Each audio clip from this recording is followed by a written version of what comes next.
என் உறவுகளுக்கு வணக்கம். திருநாம் சேனலுக்கு உங்களை வரவேற்கிறேன்.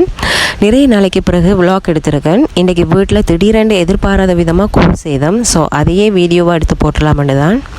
நிறைய விதமாக கூழ் செய்வாங்க. ஒவ்வொருத்தரும் அதுக்கு போடுற பொருள் வித்தியாசப்படும். யாழ்ப்பாணத்துலேயும் ஒரு முறையில் கூழ் செய்வாங்க. நாங்கள் இன்றைக்கி கிட்டத்தட்ட அது மாதிரி தான் செய்தோம். பட் தேங்காய் பால் விட்டு செய்திருந்தோம் டேஸ்ட்டுக்காக. அம்மா வீட்டில் நிற்கிறாங்க, அவங்க தான் கூழ் செய்தாங்க. நானாக இருந்தால் கண்டிப்பாக செய்திருக்கவே மாட்டேன். ஏன்னாடா அதுக்கு போடுற நான்வெஜ் ஐட்டம் எல்லாம் க்ளீன் பண்ணணும். அது பெரிய வேலை. எனக்கு இதுக்கு முதல் செய்த பழக்கமும் இல்லை. ஆனால் அம்மா இதுக்கு முதல் செய்திருக்காங்க. ஸோ அவங்க தான் செய்தாங்க. சரி வாங்க கூழ் செய்கிறதுக்கு தேவையான பொருட்கள் என்னென்னு பார்க்கலாம். முதல்ல ஒடியல் மா 1/2 கப் எடுத்து தண்ணி ஊற்றி ஊற வைக்கணும். அதில் உள்ள கயர்த்தன்மை போகிறதுக்காக. அதில் நிறைய தூசுகள்லாம் இருக்கும், தும்புகளெல்லாம் இருக்கும். ஸோ அதெல்லாம் போகிறதுக்காக ஊற வைக்கணும். அடுத்ததாக நண்டு, மீன், இறால் எல்லாம் சுத்தம் செய்து வச்சுருந்தோம். ஒவ்வொன்றும் 1/4 கிலோ அளவு வரும். பெரிய மீனும் போடுவாங்க. நாங்கள் சின்ன மீன் தான் வாங்கியிருந்தோம். அடுத்ததாக பைட்டங்காய், மரவள்ளிக்கிழங்கு சுத்தம் பண்ணி சின்ன சின்னதாக வெட்டி வச்சுக்கணும். இதுவும் ஒவ்வொன்றும் 150 கிராம் அளவு வரும். பலாப்பழ விதையும் இருந்தால் அதுவும் சேர்த்துக்கொள்ளலாம். நாங்கள் அது போடையில். அடுத்ததாக மிளகு, சின்ன சீரகம் 1 டேபிள் ஸ்பூன், 5-6 செத்தல் காஞ்ச மிளகாய் எடுத்துக்கொள்ளணும்.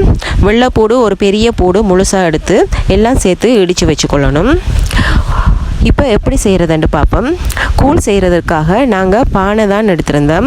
முதல்ல பானை அடுப்பில் வச்சு வெட்டி வச்ச பைட்டங்காய், மரவள்ளிக்கிழங்கு பானைக்குள்ளே போட்டு தேவையான அளவு உப்பு, மஞ்சள் தூள் போட்டு தேவையான அளவு தண்ணீர் ஊற்றி அதுக்கு பிறகு சுத்தம் செய்து வச்ச மீன், நண்டு எல்லாம் போட்டு பிறகு வெங்காயம் தேவையான அளவு நீள நிலமாக எடுத்து வெட்டி போடணும். பிறகு 1/2 சுண்டு அளவு அரிசி போடணும். அதுக்கு பிறகு இறாலும் அதோடு சேர்த்து போட்டு நல்லா கொதிக்க விடணும். இடையிடையே கிளறி விடணும். பிறகு ஊற வச்ச ஒடியல் மாவை வடித்து எடுத்து திரும்ப ஒரு 2-3 தடவை தண்ணி ஊற்றி இந்த மாதிரி வடித்து வச்சுக்கொள்ளணும். அதுக்கு பிறகு இடித்து வச்ச மசாலா பொருட்களை கூழுக்குள்ளே சேர்த்து நல்லா பச்சை மணம் போகிற வரைக்கும் கிளறி விடணும். அதோட ஒடியல் மாவையும் சேர்த்து அடிப்பிடிக்காமல் கிளறி விடணும். அதுக்கு பிறகு தேவையான அளவு புளி எடுத்து கரைச்சி கூழுக்குள்ளே ஊற்றி கிளறி விடணும். அதோடு சேர்த்து தேங்காய் பாலையும் விட்டு நல்லா கிளறணும். சின்ன சின்ன மீன்ன்றதால மீன் முள் கூழோடு சேர்ந்துடும். சின்ன பிள்ளைகள் வீட்டில் இருக்கிறதால அவங்க சாப்பிட்றதுக்கு கஷ்டமாக இருக்கும். முள்ளெல்லாம் போய் பொறுத்துக்கொள்ளும். அதனால் நான் மீனெல்லாம் அவிஞ்சதுக்கு பிறகு அதை வேறையாக எடுத்து முள் தெரிஞ்சு வச்சுருந்தேன். ஸோ அதையும் இதோடு சேர்த்து நல்லா கிளறி விடணும். கூழ் ஆகையும் தண்ணியாகவும் இல்லாமல் ஆகையும் கெட்டியாகவும் இல்லாமல் நடுப்பதத்தில் வர்ற மாதிரி கூழ் இருக்கணும்.